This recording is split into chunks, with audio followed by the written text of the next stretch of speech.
Have you heard about Global Poker? Global Poker is the fastest growing card room in the US today, and it's available online at globalpoker.com.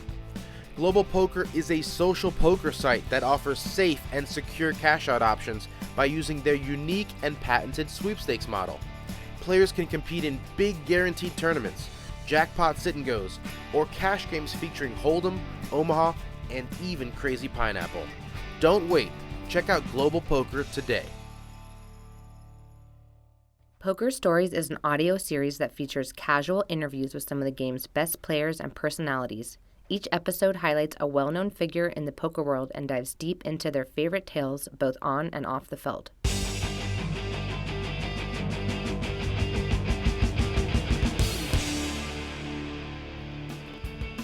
Hello and welcome to Poker Stories, a podcast brought to you by Card Player, the Poker Authority, and hosted by me, Julio Rodriguez.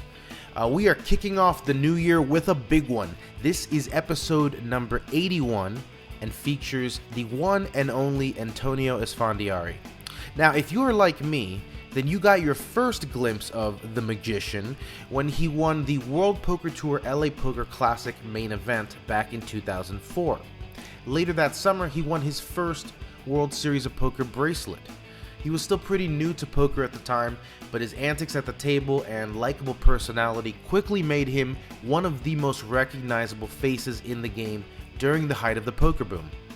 In the decade that followed, Antonio was a staple of televised poker shows and live streams, and he continued to find success on the tournament circuit with another WPT title in 2010 when he won the 5-Diamond World Poker Classic at Bellagio, and then another bracelet at the 2012 WSOP Europe series.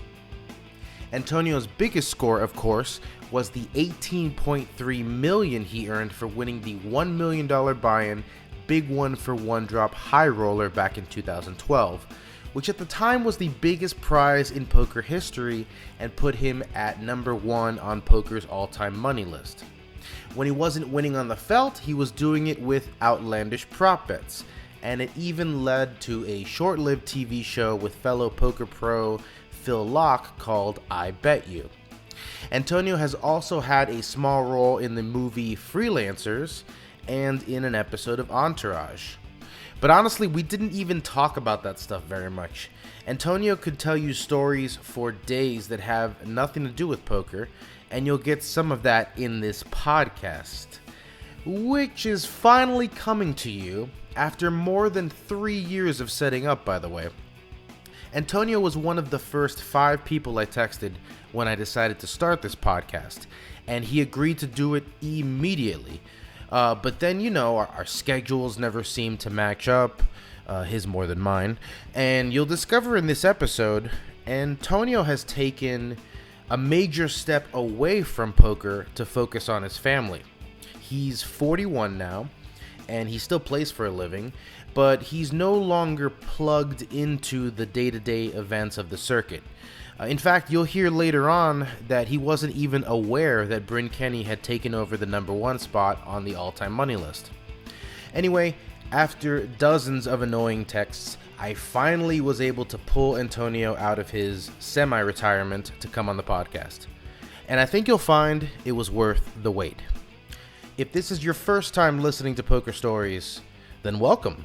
Please do yourself a favor and hit the subscribe button, and also be sure to listen until the end of the podcast to find out how you can earn a free digital subscription to Card Player magazine. That's enough intro. Here is my conversation with Antonio Esfandiari. I am here with the wonderful Amir Esfandiari, right? Wow. Did I get that pronunciation yes, it's correct? very rare I get called by my real name, so I appreciate it. Well, not only that, but I'm sure people say Amir instead, right? Instead of Amir? It's Amir. Amir. See, So I even it's screwed it a up. blend of both. But no one ever says Amir, anything. They usually just say Antonio. Is Antonio now your legal name, or is it just your stage Yes, when name? I got my U.S. citizenship, I legally changed my name. Yeah, so this wasn't just like a performance decision. Well, at the time, I was really into magic, and so I thought that Antonio the Magician sounded a bit more mystical than Amir the Magician. I mean, they both work for me. Yeah. Now looking back at some odd years later, I think they both work. But I think that just living in America and I had a very rough early childhood. Yeah. I think Antonio was just a lot easier for me. So it just kind of stuck.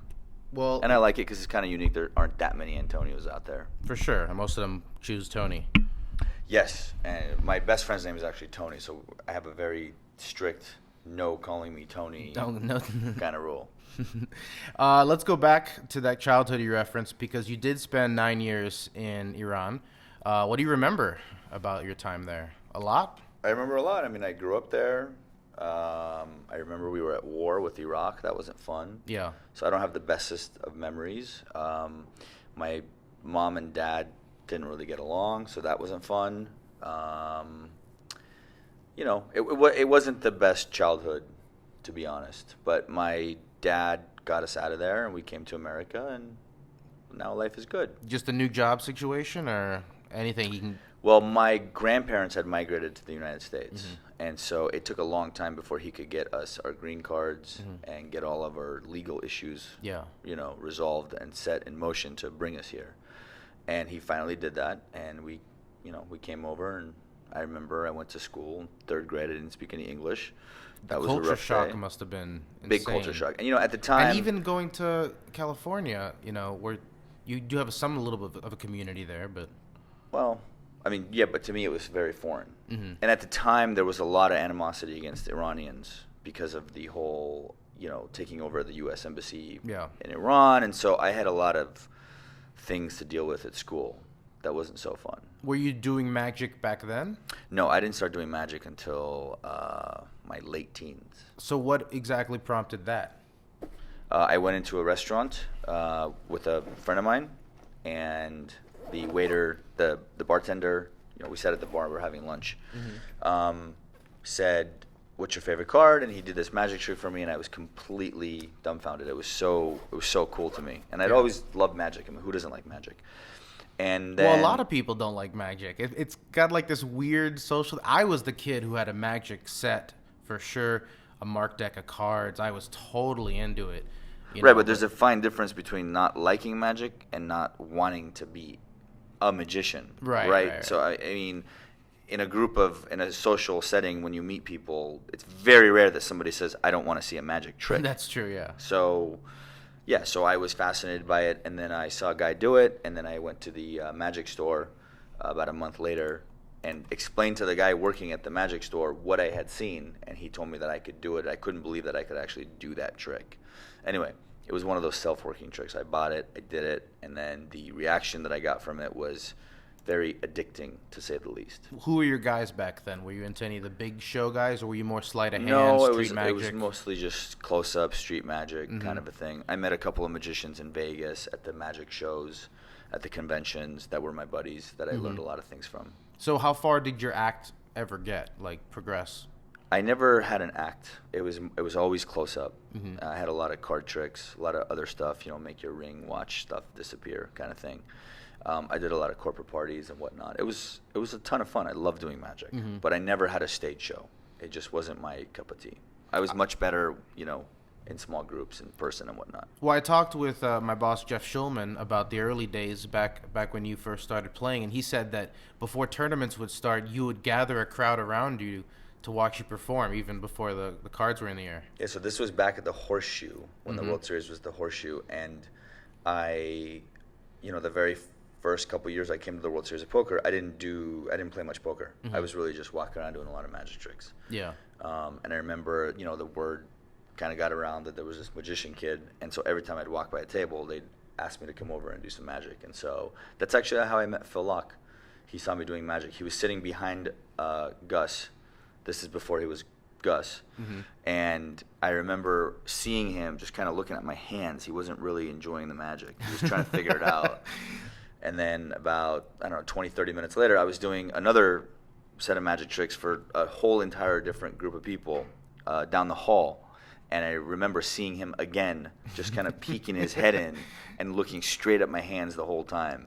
And, we had a chat afterwards, went for a drink, and that was it. That was how the love affair started. Did you ever tell him how it was done? Was he always trying to get secrets out of you? I don't remember. It's very unlikely. That's kind of a thing that it's you very don't do, unlikely right? that I've told him how to do anything. But he, has known me throughout all these years. If you see someone do a trick enough times, you're gonna figure it out. Especially a guy as savvy as Phil Laak. But that's like the running joke, like in Arrested Development with one of the magician characters was there's a magician's code. You don't break the code. You don't reveal anything. Is it that strict, or is that just kind of a? Well, it's to each their own, right? For me, it's the second someone knows how I do a magic trick, Mm-hmm. there's no fun in it, and so it's the intrigue of not knowing that makes it fun. So I typically have never revealed my magic tricks, unless there was some crazy incentive, which there has been. Mm-hmm. Obviously, we won't get into that on the show. Did you have a go-to favorite trick? Yes, it's a trick where you pull out a deck of cards. I put it in front of you. I say, Julio, name any card you want in the deck. Mm-hmm. You name one card, pull out the deck of cards, and inside this deck, the only card that's face up is the card that you named. Yeah. That's actually the first trick I saw that got me into magic. And it's not just leading the person into picking the card you want. I mean, I don't want to. Okay. Whatever card you say, I would lay you 100 to 1 I get. So Yeah. you can probably bet that it's not just on leading you into picking a card. All right. Favorite magic-based movie? Or you can Probably just pick Prestige. Okay, good. I was gonna say Prestige or Illusionist. Yeah, I liked Prestige. That was a good movie. Love the Prestige. Yeah. One of my favorite movies of all time. Sorry, Ed Norton in The Illusionist, but Prestige wins. All right, so you're playing. You're doing your magic, playing poker. When does poker take over as the primary focus? Great question. Early 20s, I started playing a lot of poker, and magic kind of went on the back burner. And, I never wanted to be a professional poker player. That's not exactly what an Iranian immigrant son is supposed to do to make his parents proud. Right. But it just kind of happened. Well, I heard a good story about how you convinced your dad that poker would be for you. Yes. So for a while there, I was gambling. The family wasn't happy about it. Back and forth, this and that. I invited my dad to come down and watch me play one time. I think I was 19 years old at the time, sneaking into the casino. Mm-hmm. Where was this in the Bay Area? Bay Area. Maybe I was a little older. I'm not exactly sure, but it was early on. And he came and he sat behind me, and I was very focused that day. Mm-hmm. And we used to play a game called Spread Limit Hold'em, where you could bet anywhere from 20 up to 200 per bet. So it was kind of like a blend between a pot limit and a limit. And I basically just told him what people had before they turned their cards over. I mean, these are guys that I'd played with for a long time. Yeah. So I had to be a little bit older than 19. But that was like actually. your audition to your dad. Yeah, and so I was really on point that day, and these guys were pretty ABC, nitty old school players, and so it wasn't hard. As was the time back then as well. Right, so it wasn't really hard to pinpoint what they had, and I was right 9 out of 10 times, and my dad just looked over at me and said, "Wow, yeah, you have my support, son," and that was it. Yeah, obviously, the big moment for you, the first big moment for you was winning the LAPC, the World Poker Tour. That's kind of the first thing I saw in poker, to be honest with you. I know you're only 6 years older than me, but I assumed you were the poker star because that was the first thing I'd ever seen. I didn't really understand that you were brand new to the scene and that, you'd won that tournament with the last of your bankroll and all that stuff. Yeah, well, it wasn't the last of it. It was almost the last of it. I remember the night before I lost half my bankroll in a cash game, and I went to bed quite tilted. At the time, it was a lot of money for me. And I woke up and ran good for 5 days and binked the Commerce. Yeah. Now, before that, I had taken third in a WPT where I destroyed Phil Hellmuth. And that was kind of my, name. People knew me as the guy that did that to claim to fame to Phil Hellmuth. Sorry, I got a little confused there. And then, but, no one remembers you unless you win something. Yeah. And so everybody just kept telling me, you got to win something if you want them to remember you. And the timing it couldn't have been more perfect because at the time, poker was kind of new on the TV scene. Well, that was season 1 of the WPT, right? I think it was season 2 that I won. Right. Sure But season 2. Season 1 hadn't exactly blown up yet. Yes. You know, they're still filming these things. You don't know what's going to happen. Right. But at the time, you must have made a conscious choice. Hey, the cameras are on me. I got to milk this a little. I mean, it's no secret that I kind of thrive when the cameras are on, especially at the time when I was wanting to be somebody. I think that anybody at the age of 25 years old who had been picked on his whole life probably wants to be somebody. Mm-hmm. And so that was kind of my mental state at the time. And, you know, it was just a really good time to run good. I was also very lucky and fortunate because at the time, poker kind of needed stars, right? Mm-hmm. Not to say that I am one, but they needed people to relate to watch on TV that they know. And if you won a tournament back then, a WPT, you were on the map and everybody knew who you were. Yeah. You know, these days you can win the main event and the next year it's like who is that guy? So it's crazy. I mean, it's just how the timing to be at the right place at the right time was. Well, you say you're not sure if you're a poker star anymore? I mean. Well, no, I just don't want to. I don't want to say it as if I'm assuming I'm a poker star. That's very Helmuthian. Well, and I don't want to. You know what I mean? But I think if you went down to the strip and you didn't walk into a poker room, you just picked off people off the street and you said name 5 poker players, Helmuth would come up, Daniel would come up, and I think you would come up as well. I'm not sure if I would be in the top 5 of most people's lists. Doyle. I would take top 10. Moneymaker, maybe. Yeah, Moneymaker, Doyle, Ivy, Negreanu, Helmuth. I think are. Probably have bigger names. I'd argue you'd be in the top 5, or if not close to it. And this, despite the fact that we can make a bet. Well, of course, that's your go-to. But this is despite the fact that you've kind of taken a little bit of a step away from the game in the last 5 years. Obviously, you started a family, and that's super important and takes priority. But you still dip your head in every once in a while, make an appearance on Poker Go or at your favorite Antonio Esfandiari Invitational here at the Bellagio. By the way, we are recording this during the 5 Diamond at Bellagio. I'm missing hands. Yeah, but for a while that was your tournament, right? 3 years in a row, final table. I won the first year and then final table the next 2 years. It was awesome. Mm-hmm. I love this tournament, but my kids are young, and I just hate being away from them. As crazy as that sounds. Yeah. And I don't really. I mean, yes, I'd love to get to the final table, and it'd be great to win this tournament and whatnot, but that's obviously not easy to do, and at the expense of missing precious time with my kids and my family. It's kind of like, I don't know, I just want to be home. I busted yesterday, and I was torn whether I should rebuy or just go back home, because I love being home. Yeah. So anyway, I decided I think I'm going to go home today. After this interview, I think I'm going to catch a flight and just go home. So what does your poker schedule look like these days? Do you play when you're back in LA at all, or? I do somewhat, yeah. I drift around a little bit and play poker, but I really try and play when I'm home, not so much when I have to leave. Mm-hmm. So I try and limit my travels as much as I can. I'm probably gone maybe 5-6 days a month on average, probably no more than that. It's just that my kids are so young. I have 2 little boys, and I know that at some point this stage is going to disappear. I mean, they're so much fun. Yeah. One is almost 5, one is a little over 2, and just playing with them is the absolute nuts. There's just nothing better. And so I know that one day they're going to be 15 and, sure, they'll love me, but they won't come and cuddle with me on the couch. And so I just don't want it to end. You can play the tournament then. I'll get back to poker then, Yeah. Well, how's fatherhood? Amazing. Yeah. It's the absolute nuts. There's no better gift in the world. Yeah. I mean that's got to be a big 180 from your partying days. I know you went through like a 5-6 year stretch where you were the guy. Oh, I was the guy this weekend too, let me tell you. Happy birthday. Thank you. The big 4-1, by the way. Yeah, I had crazy. I had 3 birthday weekends. I had the family birthday weekend. We went to Cabo. It was fantastic with the kids.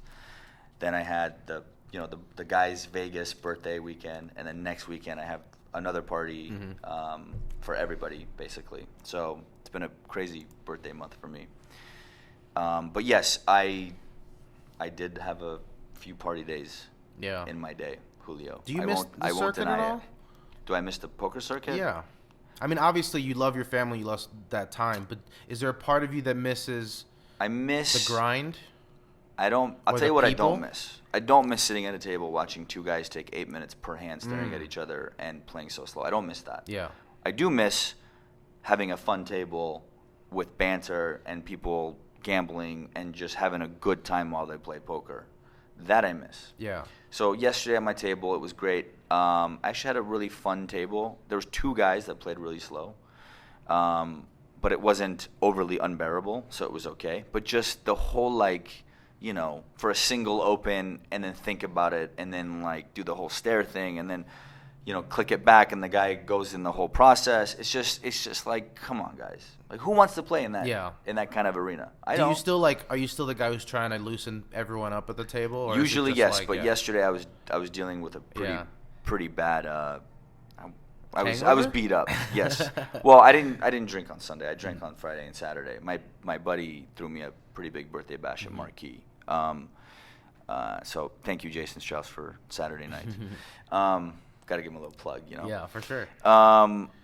So I was a little beat up yesterday. So I wasn't exactly my usual social. But self. in like the, you know, But typically, 15 years I've seen you play cards on tour. You've always been very jovial. I can't even walk by your table without you shouting out my name, you know. Well, you have to exist, right? And so whether you choose to have a great time or just sit there and be bored is up to you. Mm-hmm. So I find that I'd rather have fun than be bored. And poker tables are typically boring because you're folding so many hands. Mm-hmm. And so I don't know, I feel like I have this responsibility almost to kind of get the table going just for shits and giggles. It's just more fun. So that's what I do. Let's talk about your favorite subjects, the all-time money list. I'm sure you love talking about it. I mean, I used to love talking about it. I have no idea where I am anymore. Honestly, I don't know even know Let's if I'm... update you. Obviously, my guess? Can I win? guess? Yeah, go for it. I wonder if I'm in the teens or in the high. I'm going to say 11th. Unfortunately, you're 13th. Oof, and close. honestly, any day now, you'll be 14th. Okay. It's not going to be... You know, it was really nice when I far. was number one for 2 years. I remember I was running around with Jeff Gross, and he used to always prop me up to people and say, number one all-time money winner. And, you know, I got to admit, it was kind of nice. That's got to feel great. It was great. And then when Daniel overtook me, a part of me was really hungry to get it back. Mm-hmm. But then, you know, as soon as I had kids, I just honestly, I could care less. Yeah. The ambition kind of goes when your priorities are straightened out like that, right? Yeah. Well, let's talk about the all-time money list because you obviously win the one drop for $18 million, catapults you to number one. You hold on to it for a little while. Couple years. Then Daniel takes over. Then Bonomo takes over. Now Bryn Kenney is on top. Oh, he's number one. Good for him. That's crazy that you're so out of touch with the poker world that you don't know that Bryn Kenney took over number one. Yeah, I don't. I mean, I think this was the second, maybe the third tournament I played for the year. Mm-hmm. And I don't follow poker. I used to have a guy kind of on the payroll who would give me poker gossip news because I loved gossip in the poker world. But honestly, I have no idea what's going on. I don't know who's bashing who on Twitter. Bryn basically won a big Triton event for $20 million and took over the top spot. Now he has $56 million. 56 million. Jeez, it's gonna be hard to Bonomo's catch up in to that. second with 49, and Daniel's in third with 42. Yeah, it's going to be hard to catch up to Bryn because he's still on the hunt.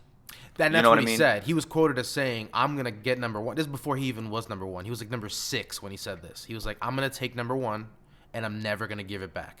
That's what he said, like a savage. But yeah, he's a beast. I mean, for him to say that, it's kind of like when Babe Ruth gets up and just puts his hand out. He and called does a shot in that tournament, too. That's respect. But he's also young. He doesn't have kids. Yeah. And he can just drift around the world and play in these poker tournaments. So Exactly. it's very likely that is actually going to happen. Now, you don't see anybody taking over that spot from him. I mean, you don't see the turmoil if coming. anybody in the top 5 spots happens to bink one of these big $1 million buy-in tournaments, then of course they're going to overtake it. It's whoever runs the good that day. Let me see. Dan Smith's is in 5th, and he's $20 million away. Yeah, I mean, 20 million behind is basically impossible to catch up. All right, so you're drifting, but once the kids are in college, do you foresee yourself getting back on that grind? I mean, do you care about your legacy in that way?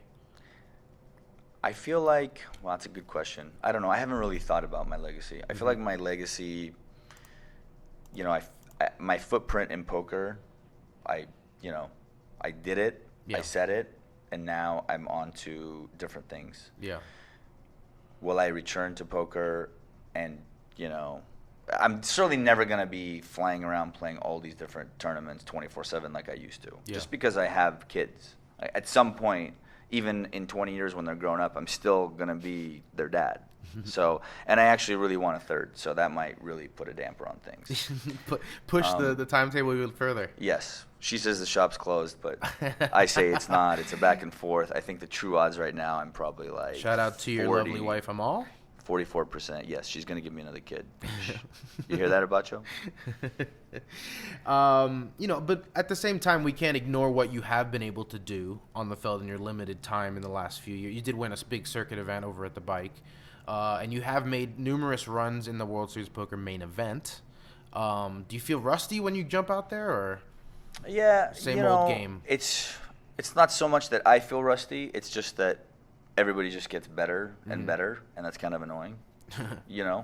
It's like they just always know what you have, and they always know how to counter, and it's a bit tilting, but that's just the name of the game. With anything, the more information that's out there, people are just going to consume it and get better. Yeah. So it's just a part of the process. We got some rapid-fire questions to close out the podcast, if you're ready. Sure. Why did you let Dan Bilzerian shoot you with a gun? It seemed like a good idea at the time. I went over to his apartment, and there was this is back in my single days. There was a bunch of cute girls running around, and he was shooting the bulletproof vest on the ground. And I thought, as one does at a party. Well, yeah, it's Dan. I thought that was quite silly because what's the rush in that? And so I said, well, let me put it on, and you can shoot it. I love it. Mid-magic trick. Julio just did a magic trick for me while I was giving the Rate my answer. sleight of hand. That was actually pretty good. Yeah? 4 out of 10? Probably higher. And so anyway, there was cameras. We were doing this whole thing for an online poker site, which turned out to be a complete disaster, but that's a whole nother subject. Yeah. And so I put the bulletproof vest on, and he shot me, and that was that. It's Any on bruising? YouTube. No, it was I think it was only a 22. I don't know much about guns, but it wasn't a big, heavy gun. Yeah. But it was a massive, massive rush. I mean, I never had a rush That's like what that. I want to know what you're feeling in the moment before he's pulling the trigger. It was absolutely awesome. It was breathtaking. I just couldn't. I was like, every juice I had in my body. Compared to jumping out of an airplane or something. Way bigger rush. Okay. I mean, I've jumped out of an airplane 7-8 times. Just and it didn't because even the come risk close. is higher? It's just, you're about to get shot, and you're standing there letting the guy shoot you. There's always the element of what if he just, What if the bullet goes in between or something? Right, You what know if somebody I mean? hits him and he goes to the side? I mean, it's just... What if you just got a weak heart and it just can't, there's all sorts of the what sound ifs. makes you have a heart attack. There's a lot of what ifs, but I felt like it was one of those things that would stay with me forever if I did it and got through it. Yeah. Do you get that same rush from cards ever? No. Have you ever felt okay, that rush winning the from one cards? drop was up there. That was one of those euphoric moments where I would do anything to go back to the minute and a half following the victory, because I don't even recall it. It was this incredible high. Barefoot and jumping on a table. Yeah, it was so much fun, and I would do anything to have that back. But Yeah. I don't know if I'll ever get that feeling again. So when obviously you play cash games or high stakes cash games, you never feel like that sweat for the turn of a card or a big pot anymore? Not like that. Yeah. I mean, it's just business. You win some, you lose some. As long as you win at the end of the year, things will be okay. That's the best attitude you could have. All right. Biggest pot you've ever won or lost? Well, besides the tournament? Yeah, besides the tournament. I won some big pots. I'll just say there was a pot that was massive, and I got it in as a 25% underdog on the turn. No, 75% underdog is what I meant to say. Yeah. And we ran it twice, and I got there both times. Ooh, and it was scoop. It was the biggest pot of my life. Can you say the stakes? I'd rather not. I'll just say that it was really big. We've had like $1.5 million pots announced on this podcast. I don't want to say anything. No Okay. comment. Okay. I like the face you're making, though. The listeners can infer whatever they want. Best swap or piece you've ever had of anybody else?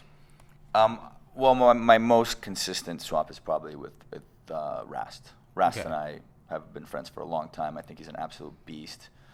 And I would take a piece of him or swap with him in anything, ever, anytime. So people can just look up Brian and see the pieces you've had of him over the years. I mean, well, first of all, there's a great story in that Brian came back from Brazil when he went to go visit his wife, and I came over, and I was like, Rast, let's go play a tournament. He said, no, I just got back. I don't want to go. Do you know the story? Was this his first bracelet? Yes. The 2K? Yes. I said, Rast, I'll put you in 40% free roll or something like that. And he's just kind of like had this look in his eye like, well, how can I turn that down? So, of course, he binks it, right? Yeah. And then as a result, he plays the 50K and binks that. Yeah. Because he'd already won a bracelet. He's like, well, I might as well. You started the Rast explosion. Yeah. $22 million later. He's in 22nd place all time. Look at that. So you still got him by a little bit. Yeah. Although he's been playing cash a lot more lately than tournaments. Weirdest place you've ever played poker for money? Weirdest place I've ever played poker for money. Or most exotic location? I mean, I played in Istanbul. That was really fun with a bunch of Turkish guys. That was a hoot. I've played in I played in I played in Cabo before. I played in Canada, Monaco, but extremely exotic. I can't really think of one that comes to mind. I mean, poker games are typically in normal places. I've definitely played at some vacation resorts that were awesome, where it was just like a weekend game. And it was a blast, and everybody's having a great time, and we're just being complete degenerates. Yeah.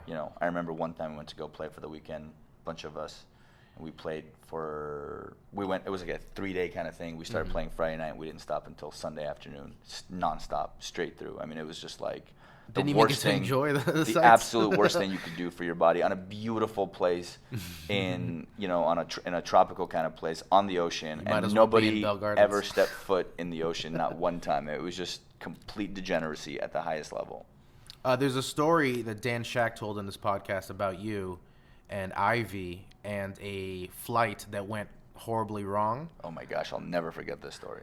Okay, so in his version of the story, Dan was the coolest of the three of you, and he wouldn't say between you and Ivy which one of you was shitting your pants. Okay. But apparently you had to make this emergency stop in Iceland. So this was by far one of the most scary moments of my life. And Shaq is great, but he definitely was not the most calm and collected. Okay, not to say that he wasn't, but didn't even come close to Ivy. Okay. Ivy was like super stoic, no movement, no not even an ounce of worry in his face. And what? That's so bizarre. First of all, let me just tell you what happened. Okay, it's my first trip with my wife. At the time, we had just kind of started dating. So we're going over to Europe. It's me, Shaq, and Ivy on the plane, and we're about 2 hours into the flight from New York to Cannes. Okay, so guess where we are? Right over the water. We're over the ocean, right? And I know this. So we've hung out a little bit. It's kind of time to take a nap. So we have this little couch thing. We're laying down, and I haven't told my girl I love her yet. So we're laying down. All of a sudden, I feel the plane going down, descending, and I'm like, why is the plane going down? So I'm like starting to trip out a little bit, but these things kind of worry me. Yeah. So I kind of look over. I look into the cockpit, and the pilots are pushing buttons, whatnot. The stewardess comes out. She sits right next to us, or the chair. She sits down, buckles her seatbelt, and I can tell that she is absolutely terrified. That's the worst feeling. And that is worse than anything. Yeah. Is when the stewardess is terrified. Because she's seen all the turbulence. It wasn't even turbulence. Yeah. It was something else. Because it wasn't bumpy. I'm like, oh my God, what's going on? Next thing you know, as all this is happening, the oxygen mask comes down. Oh my God. God. Have you ever been on a flight when the oxygen mask comes down? That's not a good feeling. Okay. So now I'm thinking, wow, what is going on here? I ask her. She's like, just get up, put your seatbelt on, put your oxygen mask on. The captain's like, we have to make an emergency landing. And I'm thinking to myself, how are we going to make an emergency landing? He says, we lost cabin pressure. I'm thinking we're over the water. Yeah. And now I'm thinking, why I haven't told my girl I love her. Yeah. And, you know, what's going to happen? She wakes up. She's totally fine. Okay, I'll never forget. Phil Ivey is on another, like, couch kind of thing. He wakes up, doesn't, like, zero emotion of any kind. Puts his oxygen mask on and just kind of sits there, like as if he had just moved in and someone's thinking. I was just like, I couldn't believe how calm he was. Yeah. It was mind-boggling to me. I'm freaking out more than anybody. Anyway, they go down to 15,000 feet. They regain cabin pressure, go to Iceland, make an emergency landing. We're there for 4 or 5 hours until they can send a new plane. We actually ended up going to the Blue Lagoon.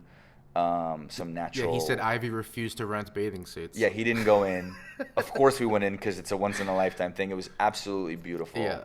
And then we, you know, got a new plane and went to France. Well, I'm glad it worked out for you and your wife there. Did you tell her you love her at that point? No, because we didn't crash. Okay. But if we were going down, I was going to. There you go. You're gonna wait till right before you hit the the water. Because you know, I'm an old romantic. I wanted it to be a good moment when I did. Yeah, it's a nice comforting thought right before.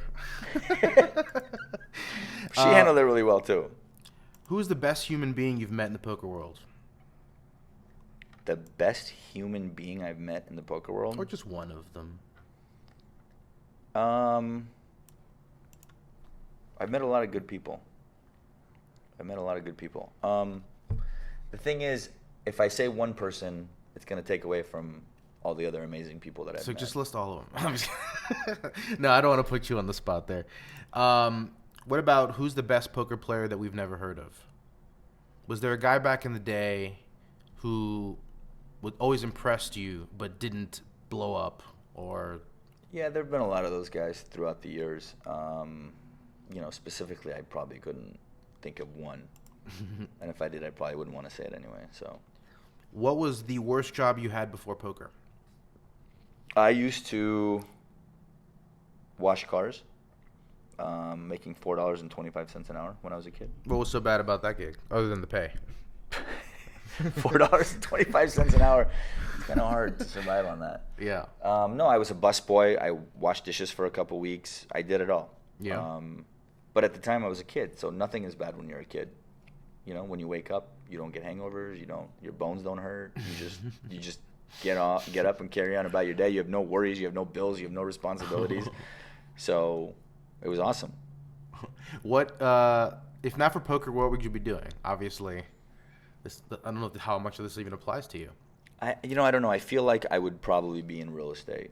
I always liked it, and I always thought that that's probably where, you know, Persians go to. Do you think it's like the Persian go-to? It's either a dentist or a doctor or in real estate, and I certainly didn't want to go to school for all those years. So probably real estate. You think you could sell a house well? I believe I could, yes. Yeah. What about your own house? I mean, we're in one of your houses right now, but it's the one online that they wrote an article about. Is that where you're still at? No comment. Not very happy about that one. Yeah, it does kind of feel like you've at some point ascended beyond poker famous into dipping your toes into other famous. I don't know about that. And the invasion of privacy has not been great, huh? It's been okay. Honestly, it's not one of those things where, you know, I'm definitely, if I had to give myself a celebrity rating, I would give myself probably a D-. Yeah. It's not one of those things where the D-list is still the list. Yeah, but D-. You know, I don't really get bothered. Yeah, I get a few people here and there. Weirdest interaction with a fan. Yeah. Well, I've had a lot. I think it's probably after the restroom, like, you know, going and someone wants to shake your hand right before either one of you have washed your hands. I've signed some interesting places on bodies. No comment. Yeah, it's gonna be a while before your kids listen to this. Don't worry. I was crazy. Listen, Julio, back in my day when I was playing poker and raging, I was an animal. Can you disclose your biggest bar tab? Interestingly enough, I was never a really frivolous spender because I always valued money. My dad always raised me that way. So yeah, I mean, I definitely spent, you know, some money going out, but I was never the guy going out spending $10K every night. That just wasn't my style. But on New Year's Eve, we went out a few times, and me and my buddies, I mean, we chopped it up. Maybe I paid a little bit more, probably $20K. But, yeah. You know, that's only a few years. That's a wedding. On New Year's Eve. You know, typically speaking, it's not ever like that. Yeah, and I'm actually very lucky because one of my best friends owns Tao Group. Mm-hmm. And so, you know. You're a guy at the hookup. Yes, he takes very good care of me. And, you know, I honestly wouldn't be going out ever if I didn't have him as a friend, really. Yeah. Because, you know, I don't have to do anything. And if I ever do go out, it's either for my birthday or because he invited me or something like that. But for me to go out and book a table in Vegas these days on my own, it's just not really happening. Yeah. Just a few more questions, and I'll let you get on a plane. It's all good. What was no your? Rush, Julio. I'm enjoying this. I always good. wanted I've won Julio you time. over. I always wanted Julio time. You know. What was your largest non-poker wager? I bet Bill Perkins $500,000 that I could go 1 year with no release of any kind. Oh, the Seinfeld bet. I haven't seen that episode, so I don't know. But yes. Oh, well. It was no release for a year. No self-release and no assisted release. Yeah, and just honor code. Well, yeah, of course. Yeah. And he wasn't like testing you. No, I mean, taking measurements before and after. We trust each other 100%. Yeah. But 9 days in, I bought out. Yeah. So that was expensive, huh? He kind of owed me one. I paid, but he gave me a reasonable buyout. I imagine with a guy like him and a lot of your friends, you just have a running tab given all the bets you've been known to sometimes. make. But here's the thing: is I basically told him I'm never gonna pay $500 for that first release. Like if I go to do it, it's gonna cost me $500,000, right? I'm never gonna give in for $500,000. It's just not worth it. So I'm gonna go the whole year. He will lose $500. I just don't want to do the whole year. So what's the fee? What's the point of living? You know, if you can't have that. Yeah. You know. Did you tell him beforehand? Tell him what? Or did you just that you were quitting? No, I didn't have a choice to quit. He had to agree to let me out. My point is, you bought out, and then 10 minutes later, you're in the bathroom. I mean, like. I mean, it was probably pretty quick after, but I don't remember the specifics. Okay. Or did you have a plan later that week or something? I don't really remember. Okay, we'll leave it at that. What is a talent that you don't have that you wish you did? That's a good one. Other than real estate. I certainly wish I was a better reader. You don't read much? I wish I read more. Yeah. Like what? Anything. You don't have like a particular It's just not my specialty. or It's very difficult for me to sit down and focus. historical biographies? Yeah, definitely not me. Rolling Stone magazine? Card Player magazine? No comment. Headphones on at the table, yes or no? Allowed at the table? Do you like them? What do you think? I just think that it makes it a less social environment, so I wish that no, they were not allowed. Yeah. But again, this is America. It's a democracy, so I also don't think that we should tell people if they want to listen to music or not, if they could, if they should or shouldn't. You know what I mean? But ideally, no. Ideally, I would say no headphones, no sunglasses, and no slow play.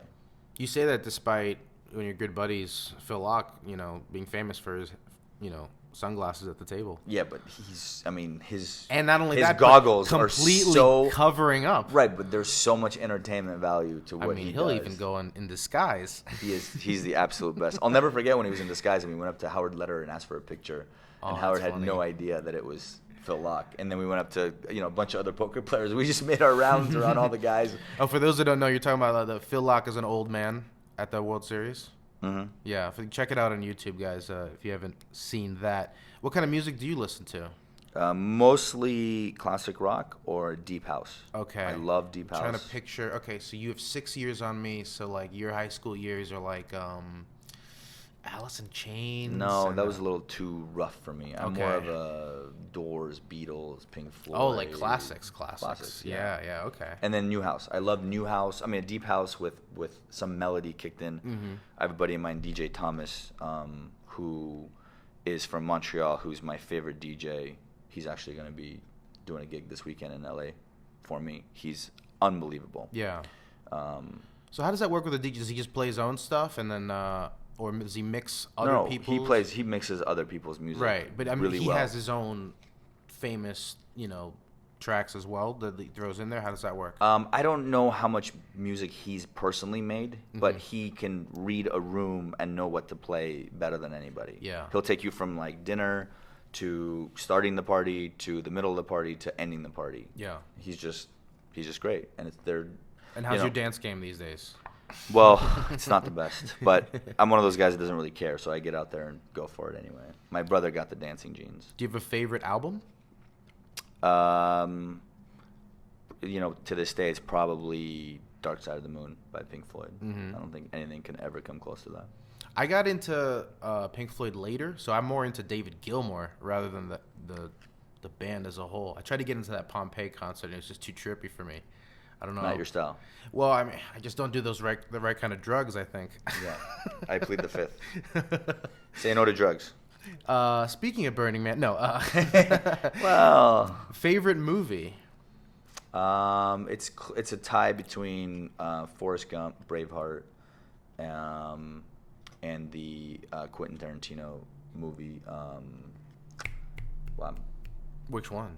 It's Inglourious Basterds. Inglourious Basterds. There you go. That movie is just so good. It's so like you're just at the edge of your seat. That movie to me is like satisfying. Oh. Like it's like that's the word I always use to describe it. Like it feels satisfying to rewrite history a little bit.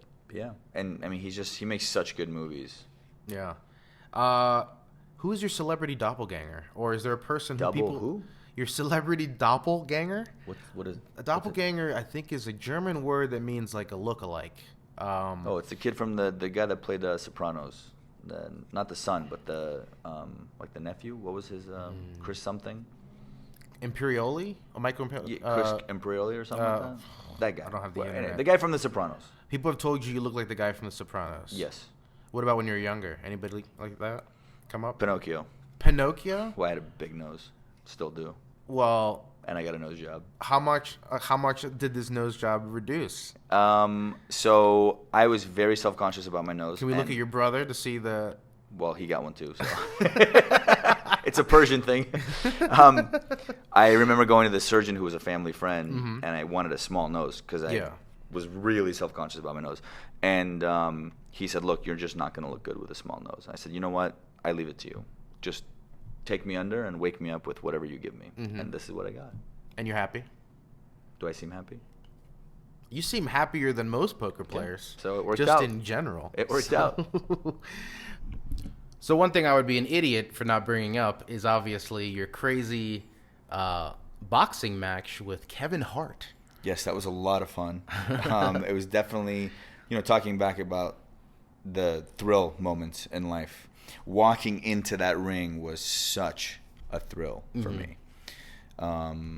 Yeah, that was. I don't know if I'll ever get that feeling again. Just to let people know, you had this bet with Kevin, a 3-round, I believe it was, boxing match where he was laying you 35-1. Yes. On how much? It was always undisclosed. Undisclosed. Yeah, but it was a crazy amount of money. It was it was a good day. Let your imagination run wild. It was a good day. Listeners. Yes. I went to we were playing cards, and I had just taken this boxing workout kind of class, like a Taibo. One of those Billy Blanks. One of those things where you just punch a little bit, Yeah. And I get to the game and I walk in like Mr. Hot Shot, and I'm like, throwing my arms, and Kevin just starts laughing at me like, "What are you doing?" And I'm like, "Come on, let's go." Because he's a small guy, but he's ripped. Yeah. Fast, athletic. He's a beast. Yeah. And he starts talking shit, and he offers me 35-1 anytime, any amount. Basically, it was just destroyed me at the table in front of all of our buddies. Yeah. And I eventually ended up taking the bet, and I had 7 months. And I don't think he ever thought in a million years how serious I would take it. Yeah. And so he didn't take it as seriously as he should have, because in his mind, he's been boxing for a long time. Not professionally, but, he trains, he boxes, he throws the gloves around. He's in really good shape. And, when it came down to it, I just trained. And you were thin. Yeah, I was thin. I was you were a skinny fit. Persian. Yeah. And you ever seen a Persian boxer? No, it just doesn't really work. Haven't checked their nationalities in a while, Yeah. but usually Russian is a one that comes Exactly. up a lot. Yeah. So, I remember you saying before the boxing match, I mean, I don't think you had even a shot. You thought you had a shot in hell. No, winning. I didn't. You said that you thought you were going to break a rib or your nose or something. I was very worried about my body. My wife was very worried about my body. But, I had invested too much time and my pride was on the line. I could never – I actually thought about if I got out of it. And I think that Kevin would have actually let me out of it because he's just such a good human being.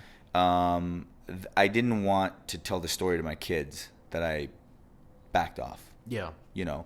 If I could just get in the ring, last 3 rounds, even lose the bet, at least I did it. Yeah. I got in the ring, I manned up. He didn't knock me down, which is what he kept saying he was going to do the entire time. And that's it. Life goes on. I didn't really think I could win. The only person that really, truly thought I could beat him in the entire room was probably my trainer, Audley Harrison, who was an amazing coach. He's a former Olympian boxer. He plays poker too, right? He plays poker. Yeah.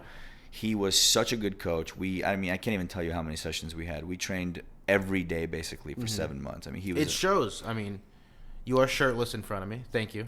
Well, I thought the interview was over. I have to change, But I'm seeing the muscles that Audley put on there. Thank you. You haven't gotten rid of them yet.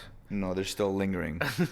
But I still work out. What about that diet though? Like, what were you eating? Like, just I was eating very clean. was it with the Rocky Balboa raw eggs drink in the morning? No, I've always eaten pretty clean. Just a lot of protein, vegetables, not a lot of bad carbs, and I really was, I was pretty clean for the month leading up to the fight. I didn't do much drinking at all for the whole 7 months. Yeah.